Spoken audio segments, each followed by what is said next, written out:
Okay, welcome to my second video, the second actual installment of my large Guest of Honor painting. That's the title, the Guest of Honor. Hopefully that makes you wonder.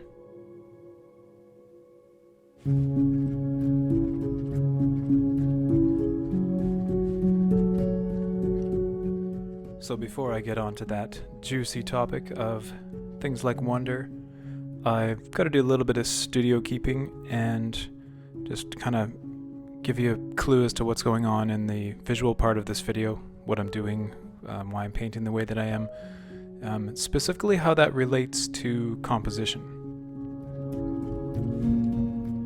Just to give you a very brief brush up on the most basic compositional shapes as I see them, you've got circular, pyramid, or which could sometimes also be thought of as symmetrical, which is better usually offset a little bit, split, like think about a horizon line going down the middle, L shape, and S shape, like a stream winding through a landscape.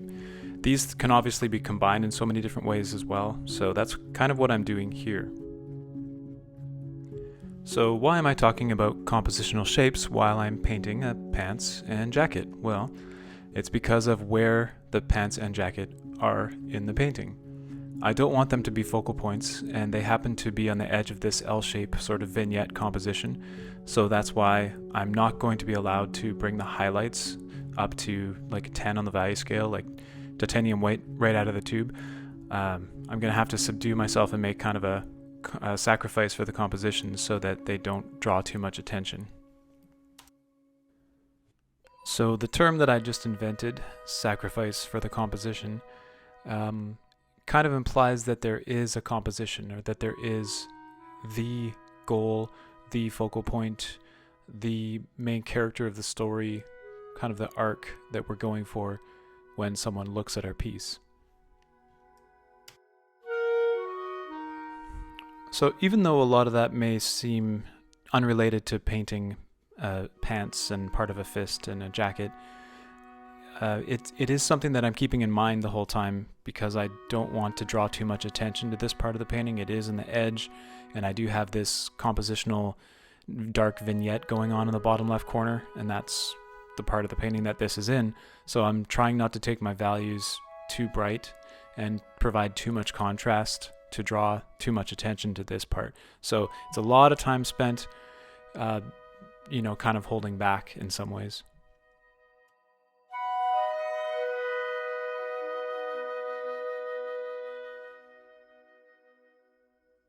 When I first started painting, I wanted everything to be in perfect focus because I was highly influenced by the early Flemish painters.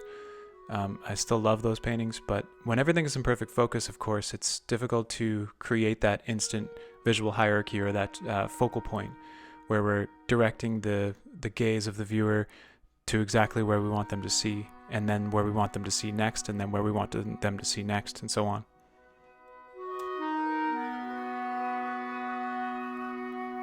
So I bring this up because there's kind of a conflict of interest here. I want this to be incredibly detailed, but at the same time, I don't want to draw too much attention by bringing all the values to 10 and 0 on the value scale. So I'm kind of trying to do what I can to keep the edges soft and take the soft brushes that I always work with and work the paint a lot so that the edges are just the sort of right amount out of focus. Not really, but just a little bit.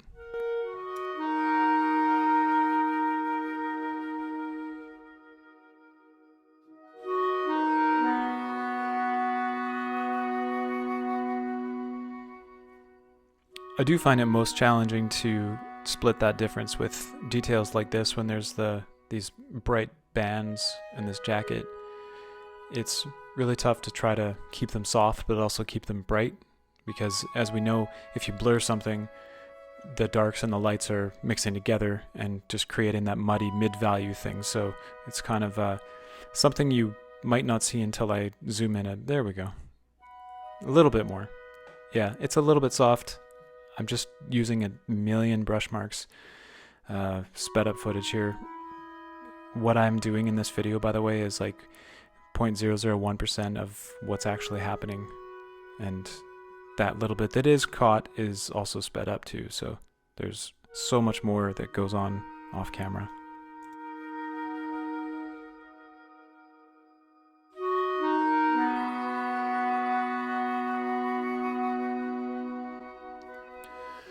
So, speaking of a million brush marks, that's kind of the next thing that I'd like to talk about.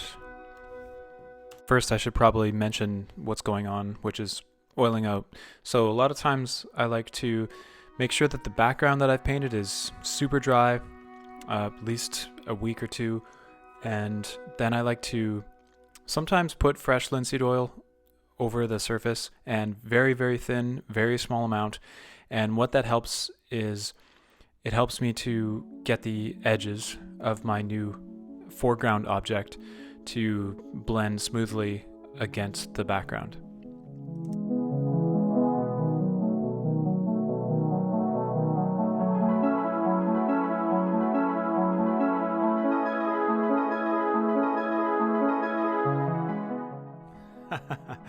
I find it funny to see that, how it just appears suddenly. That's my apology. It's just what happens. I don't really enjoy filming while I'm painting, so I've got to work on that. I'll have to get used to it. So back onto the subject of a million brush marks. That's probably the most interesting thing about this to me. It's kind of where I like to go conversation-wise, discussion-wise. Though it all depends on who I think is watching this, so please leave comments and let me know. I probably want to talk more about, those kind of philosophical quandaries more. Just barely touch on it now, but that's really what interests me, and I think there's a lot of great instructional material already out there.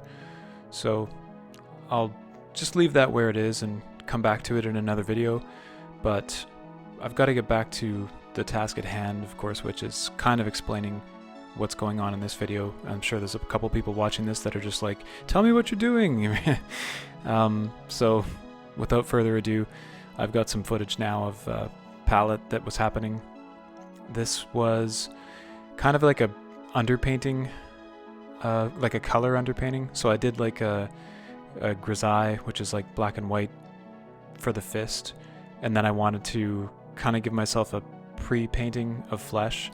So I'm using fast drying pigments. So I had like a pre-mixed one that you saw that had like ochre, things like that in it. And then I'm also using Mars red, some earth tones, umber, I don't remember what, transparent oxide red, and I think that was Van Dyke. No, what was that? I don't actually know. So I'm just trying to create like incremental steps. So instead of going from where it is right now, which looks like a zombie ghost hand, to like a fully finished sort of realistic hand, I'm sort of breaking the difference and just making it look like kind of like a finished hand, but without the pressure of feeling like it's actually going to be the finished version. I'm just kind of thinking to myself during this time, I'm like, oh, this is just an underpainting. And I find that kind of relieves the pressure feeling.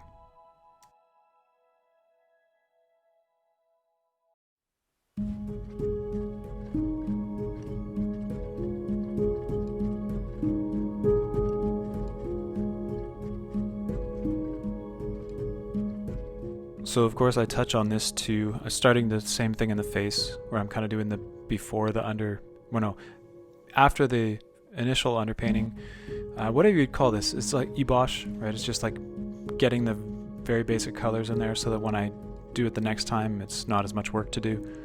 And then I kind of just skip ahead quite a bit and don't really focus on the face very much in this video. So as I watch this for the first time in a long time, I notice how I do get kind of some soft edges in the face around the chin and the neck area, which kind of relates to what you're seeing now, which is a slow pan out of the finished area of the painting that I've been talking about. I kind of got a little bit of a soft edge on the edge of the fork, which gives it that slight glow, saving the 10 on the value scale for that little part of the fork on the very edge of it. And I was pretty pleased with the soft edge I got on the left side of the fist specifically. And this is not varnished as well, so there is a little bit of flashing and difference that's happening with some of the background areas. But for the most part, it's pretty much finished looking. and I was pretty excited about how it turned out. So thanks for watching, and stay tuned for another episode.